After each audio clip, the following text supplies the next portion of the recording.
Olá, seja mais uma vez bem-vinda e bem-vindo. Tá no ar o videocast do Centenário do Tribunal de Contas do Estado de São Paulo. A conversa de hoje é com o Paulo Pastorello. Ele é documentarista e diretor do Núcleo de Documentários da TV Cultura. É também o responsável pelo documentário TCESP 100 anos de cidadania. Ao lado dele está o Tiago Nicodemo, coordenador do Arquivo Público do Estado de São Paulo e professor do Departamento de História da Unicamp. Ele integrou a equipe de criação do livro sobre os 100 anos do Tribunal de Contas. Sejam bem-vindos, gente, fiquem à vontade. Obrigado, Emílio. Um prazer estar aqui com você, com os telespectadores e ouvintes. Prazer estar aqui também, muito grande. Gente, para começar a nossa conversa, eu queria saber um pouquinho da trajetória de vocês. Eu fiz História e Direito, sou formado nessas duas, e daí fiz carreira acadêmica em História. Com o tempo eu me especializei em arquivos, em documentos, e agora mais recentemente, nos últimos 5, 6 anos, né, que o tempo de pesquisa é sempre um tempo longo, em arquivos digitais e basicamente como é que a gente vai fazer para contar as histórias no futuro. E depois, faz 3 anos e meio que eu estou como diretor do Arquivo Público do Estado de São Paulo. Legal. E você, Paulo? Conta pra gente um pouquinho. Bom, eu sou arquiteto de formação, mas já durante a minha formação em arquitetura, o interesse pela imagem e pelo trabalho de campo, enfim, fazia iniciação científica. Eu encontrei no documentário um jeito de juntar as duas paixões, assim, produzir imagens e estar em contato com o campo, né? Eu acho que o documentário é bastante isso, então eu já, como conclusão de curso, fiz um documentário e não um projeto, e desde então, há 20 anos, eu dirijo documentários. Ô Paulo, conta um pouco mais pra gente sobre essa escolha de contar histórias por vídeo e a experiência de contar a história de uma instituição. Como é que foi isso? Eu acho que o documentário, ele é um tipo de pesquisa, né? Assim, é sempre um mergulho vertical, você acaba conhecendo muito daquele tema a partir dessa pesquisa, enfim, a partir dela você vai escolhendo, enfim, um caminho narrativo para poder abordar, que são sempre diferentes, né? Contar a história de uma instituição, de uma família de imigrantes ou de um viaduto, enfim, eu fiz um documentário sobre o Minhocão, isso é completamente diferente. Eu acho que eu sou um historiador frustrado, eu acho que eu devia ter feito história, eu acho que contar a história por imagens acabou sendo uma maneira de fazer história sem ser um historiador, enfim, eu acho que o cinema, o vídeo também conta história, com prerrogativas diferentes, mas também conta história. Contando o desafio de contar a história de uma instituição que é aparentemente uma coisa rígida, né? Uma coisa respeitável, sólida, mas que é difícil fazer representar, né, Paulo? Sim, bastante. Foi desafiador? Muito, muito, porque a gente não sabe exatamente o que a instituição faz, né? Então é justamente isso. Primeiro você fala assim, uma coisa que é do campo do direito, né? Formais, papelada, enfim, né? Você fala assim, como humanizar isso, né? Mas humanizar não é só ver pessoas, né? Ver pessoas, enfim, situações em que elas estão trabalhando e você entender aquele trabalho, né? Então acho que foi um desafio bem grande, porque acho que também tem um certo lugar comum, talvez, da instituição de narrar uma história, vamos dizer, mais rígida mesmo, né? Tem marcadores temporais muito claros, você tem escolhas, né? Quando você vai contando isso, que para um documentário talvez não interesse tanto, em tal ano foi fundada a nova sede. Tá, sim, é importante isso tá na cronologia daquela instituição, aquela nova sede, mas isso é realmente relevante para eu entender o que ela é e mergulhar numa história dentro de um filme, né, de um documentário? Enfim, a gente se deparava com esse tipo de problema, né? Enfim, o que é relevante para uma narrativa audiovisual e o que não é, né? Agora, Tiago, conta pra gente como que foi participar desse projeto. Foi bem interessante, porque no começo a gente não sabia onde estavam os documentos históricos que contavam a história do tribunal. E percebemos que boa parte desses documentos não estavam no tribunal. Então, como o arquivo é o arquivo do Poder Executivo, então a gente tem os documentos desde o século XVI, a gente começou a procurar lá. E daí a gente começou desde essa época a conversar, e o tribunal cedeu o estagiário, cedeu uma estrutura de pesquisa, e daí entraram outros professores, né, que hoje são os coautores, os responsáveis pelo livro. É bom que se faça essa justiça, que é o Ariel Pesso, a Iris Cantor e o Zé Reinaldo de Lima Lopes, e a gente montou uma super equipe de pesquisa que foi incrível e começou a procurar as coisas a partir do arquivo. Ainda falando de arquivo público, qual que é a importância do arquivo público para a sociedade? Muita gente desconhece, né, esses registros. Conta pra gente qual que é a importância de existir isso, dessa documentação, né? Sim, o arquivo público é de todo o Estado. A gente cuida do Poder Executivo Público do Estado de São Paulo. E ele sempre foi esse baú do governador, em que o governador assinava as coisas desde o século XVIII. Ele era o baú do governador. E assim, o que ele faz? Ele guarda esses documentos de preservação, os documentos históricos, mas a gente recebe esses documentos a todo momento, então ele não é uma coisa estável. E ele também organiza a produção de documentos hoje. Então, até os sistemas digitais, a gente ajuda a cuidar, ajuda a dar parâmetros e a preservar o que o Estado produz hoje. E isso é um pilar da democracia. Porque o Estado ele precisa ser transparente, precisa prestar contas. E prestar contas é um jeito de você assumir a responsabilidade pelo que você fez. Então, se não tiver documento, não tem como você assumir responsabilidade. E nesse sentido, Tribunal de Contas e Arquivo Público do Estado de São Paulo são instituições irmãs, porque os dois dependem dos documentos em dia. Os dois dependem da transparência. Os dois são pilares da transparência pública. Tem uma história que o arquivo colaborou muito com o tribunal na época de implantação da Lei de Acesso à Informação, que foi a partir de 2012.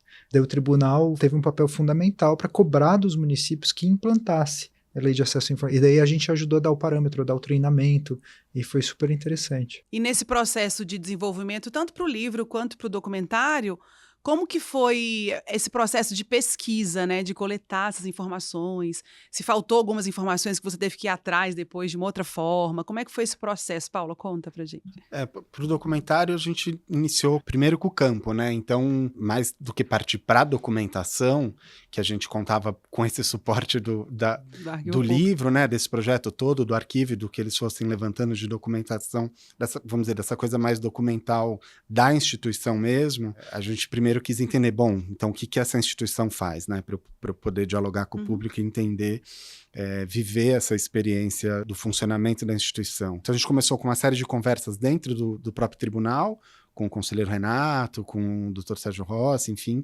tendo panoramas mais gerais da história, depois conhecendo com as pessoas que coordenam mesmo a equipe de fiscalização e tudo, e a gente foi cada vez se embrenhando mais para chegar nesse contato direto com quem eles trabalham, que são os jurisdicionados, enfim, quem está prestando conta para eles, né? Agora, falando um pouquinho do processo de desenvolvimento do livro, qual foi o seu papel no desenvolvimento do livro? Eu ajudei a coordenar as equipes de pesquisa e não fiz isso sozinho também, porque os servidores muito experientes e muito técnicos do arquivo também atuaram, né, para orientar os estagiários. Então teve uma coisa bonita também, porque os estagiários foram muito bons e aprenderam muito, e a gente também aprendeu muito com eles. Então o que resultou foi uma grande base de dados de documentos interessantes para o tribunal e que deve ser publicado como um livro, dentro do livro, quer dizer, servir de subsídio do livro, mas também vai ser como um capítulo à parte dentro do livro como referência. A gente espera também que vire um repositório digital, né? Então em algum momento, não vai ser já, mas a gente vai conseguir colocar no ar também. Como que foi o desenvolvimento do documentário e do livro? Eu quero saber se vocês trocaram figurinhas, se vocês conversaram entre si para um ajudar o outro, contribuir no conteúdo do outro. Como é que foi isso? Teve essa troca? Sim, a gente teve alguns encontros, né, de conversas. Eu tive menos contato com o Thiago, mais com o Ariel, que estava ali, né, no dia a dia, ele orientando e trabalha com o professor José Reinaldo. Ele faz pós-doutorado e ele acabou capitaneando boa parte da produção mesmo. A professora Iris também, o próprio professor José Reinaldo, então, mas era isso, acho que a gente ia fazendo mais consultas pontuais em função do que ia surgindo de necessidade de documentação e enfim, de algumas definições mesmo desses marcadores históricos, de contexto histórico, mas fora isso, acho que o documentário foi seguindo um caminho de pesquisa mais, assim, separado, porque era essa coisa de viver o campo, viver essa instituição em funcionamento, né? A primeira coisa que salta aos olhos, né, nesse assunto é você ver como o tribunal acontece nos períodos democráticos e como ele desacontece nos períodos ditatoriais, né? Então você tem um desenvolvimento na Primeira República, depois você tem um novo desenvolvimento na redemocratização pós-Vargas, e depois você tem um grande desenvolvimento pós-Constituição de 88, né? Está muito atrelado ao contexto político, né? E Sim, aí a ideia de se democracia, né? Eu acho que por aí também vem o título 100 anos de cidadania nesse sentido, né? É uma instituição que constrói e induz cidadania, né? Conta pra gente um pouquinho dessa abordagem, dessa escolha, porque eu acho que isso também é uma abordagem, né, do caminho que o documentário vai tomar. Como é que foi isso?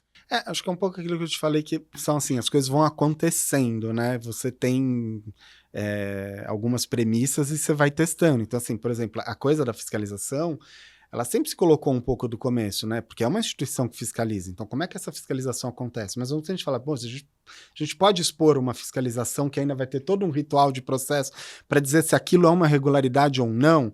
É delicado. Então, pode ou não pode filmar? A gente pode construir a história em cima disso ou não pode, enfim. E aí, numa primeira conversa de pesquisa com o conselheiro Renato e com o Sérgio Rossi, que surgiu a possibilidade de gravar uma fiscalização ordenada, que ainda são as fiscalizações surpresas, é que gerou um material muito rico.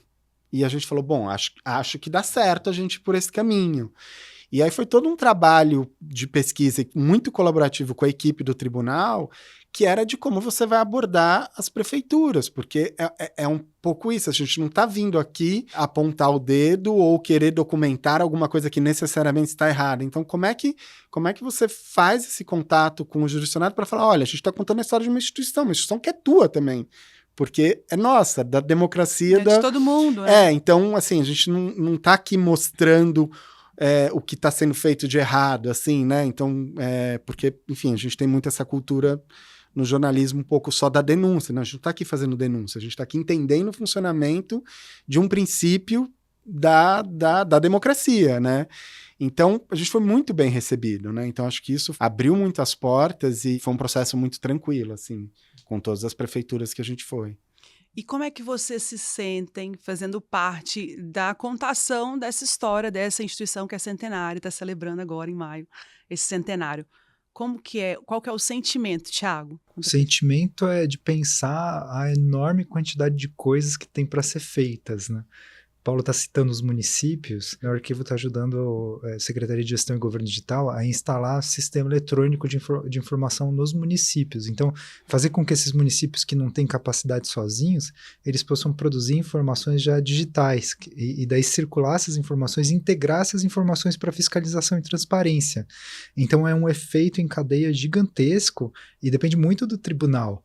E essa é só uma coisa, porque depois vai ter que preservar. Então, assim, tudo que foi feito e que teve no entrelaçamento entre arquivo e tribunal, né, de falar, olha, a gente precisa estruturar um Estado, precisa ter desenvolvimento, precisa ter parâmetro, precisa ter democracia, precisa ter vascularização. Todas essas questões, essa responsabilidade, ela está ativa hoje como desafio também no mundo digital. Então, acho que esse é o meu sentimento, é que não é o fim, é o começo de uma coisa gigantesca. E você, Paulo, qual que é o sentimento aí de fazer parte dessa história?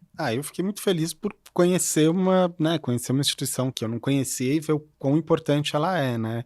Enfim, quanto que ela diz diretamente a nossa vida e a nossa qualidade de vida na cidade, né? E acho que, pegando a ponte do desafio, né? Eu acho que esse desafio que o tribunal está se colocando hoje é uma pergunta que, para mim, enfim, sempre querendo ir para o mundo das ideias, um pouco ficava...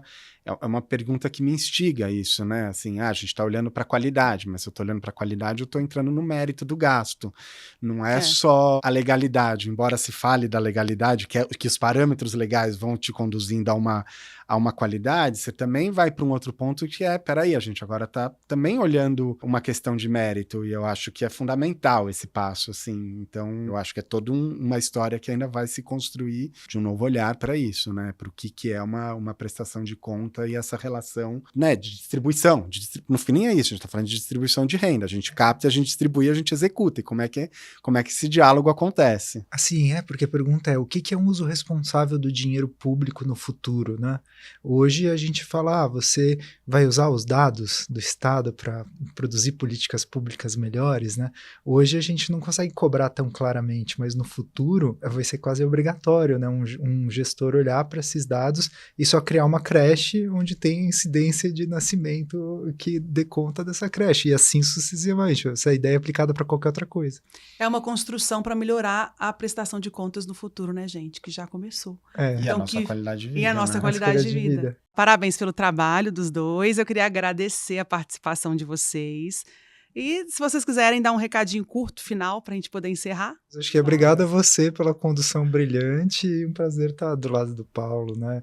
E um cumprimento especial pro conselheiro Renato, que está conduzindo esse processo muito bem. Muito bem. Obrigada. Sim, acho que é isso, e que as pessoas conheçam, né? Que, enfim, que leiam o livro, que assistam o filme, enfim, que conheçam de perto a história dessa instituição que vale a pena. Eu tô curiosa, imagino também quem assistiu a gente vai estar, quando sair o livro vai pegar para ler e o documentário vai pegar para assistir. Obrigada, viu, gente? Obrigado. Bom, com isso, chegamos ao fim do último episódio da série especial que celebra os 100 anos do Tribunal de Contas do Estado de São Paulo. Muito obrigada pela sua audiência e até a próxima.